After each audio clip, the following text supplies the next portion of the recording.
According to the United Nations, there are a total of 30 human rights, which are usually lumped together and called simply human rights. They're all listed out in the Universal Declaration of Human Rights, which is the world's most widely accepted document on the subject. But it was a long time in coming.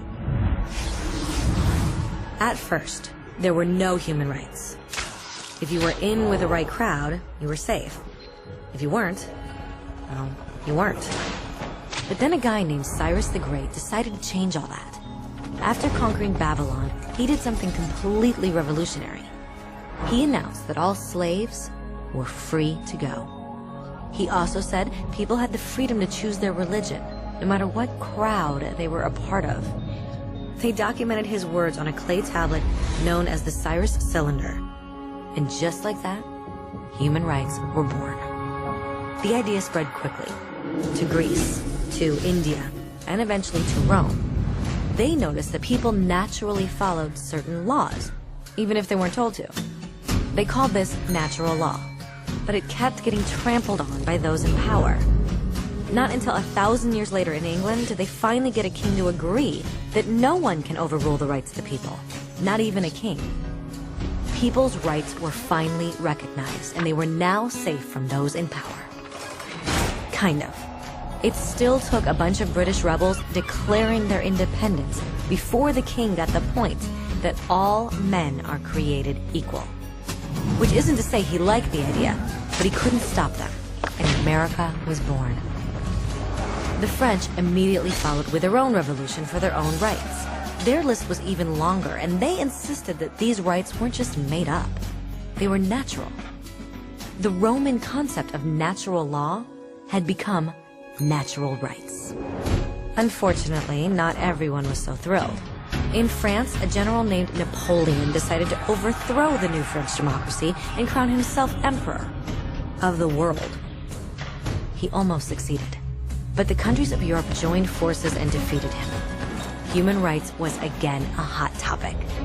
They drew up international agreements, broadly granting many rights across Europe. But only across Europe. The rest of the world somehow still didn't qualify. Instead, they got invaded, conquered, and consumed by Europe's massive empires. But then a young lawyer from India decided enough was enough. His name was Mahatma Gandhi, and in the face of violence, he insisted that all people of Earth had rights, not just in Europe. Eventually, even Europeans started to agree. But it wasn't going to be that easy. 2 world wars erupted. Hitler exterminated half the Jewish population of Earth in horrifying Nazi death camps. And all told, 90 million people died. Never had human rights been so terrifyingly close to extinction. And never had the world been more desperate for change. So the countries of Earth banded together and formed the United Nations. Their basic purpose was to reaffirm faith in fundamental human rights, in the dignity and worth of the human person. But what were human rights? Were they the proclamations of Cyrus, the natural laws of Rome, the declarations of France? Everyone seemed to have a slightly different idea of what human rights should be. But under the supervision of Eleanor Roosevelt, they finally agreed on a set of rights that applied to absolutely everyone. The Universal Declaration of Human Rights. The French concept of natural rights had finally become human rights. So, in summary, at first, only a few lucky people had any rights, until one of those guys decided, hey, other people should have some rights too, which was great, except not everyone agreed. And it only took a few thousand years of fighting and declarations and more fighting until everyone finally agreed that human rights should apply to everyone. And they all lived happily ever after. Except for one little problem. If people have the right to food and shelter, why are 16,000 children dying of starvation every day?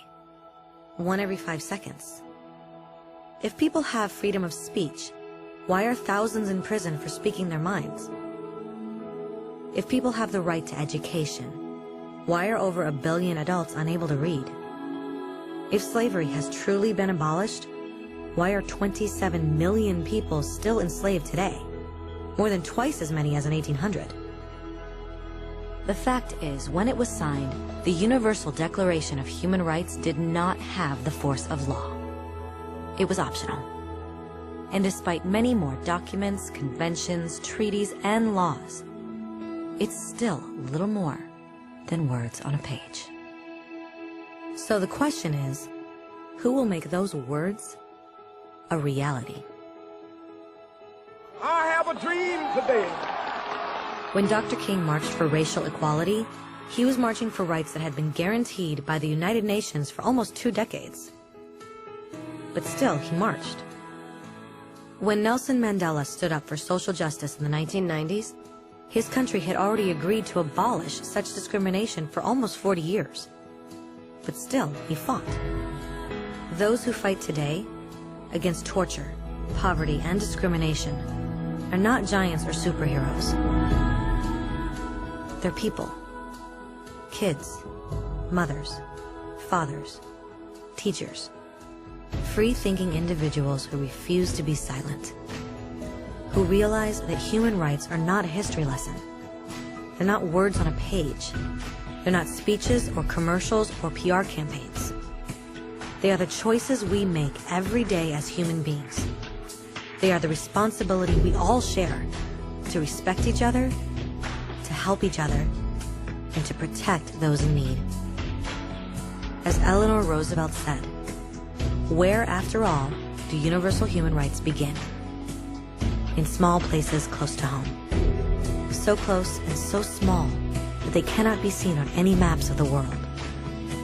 Yet they are the world of the individual person, the neighborhood he lives in, the school or college he attends, the factory, farm, or office where he works. Such are the places where every man, woman, and child seeks equal justice, equal opportunity, equal dignity without discrimination. Unless these rights have meaning there, they have little meaning anywhere.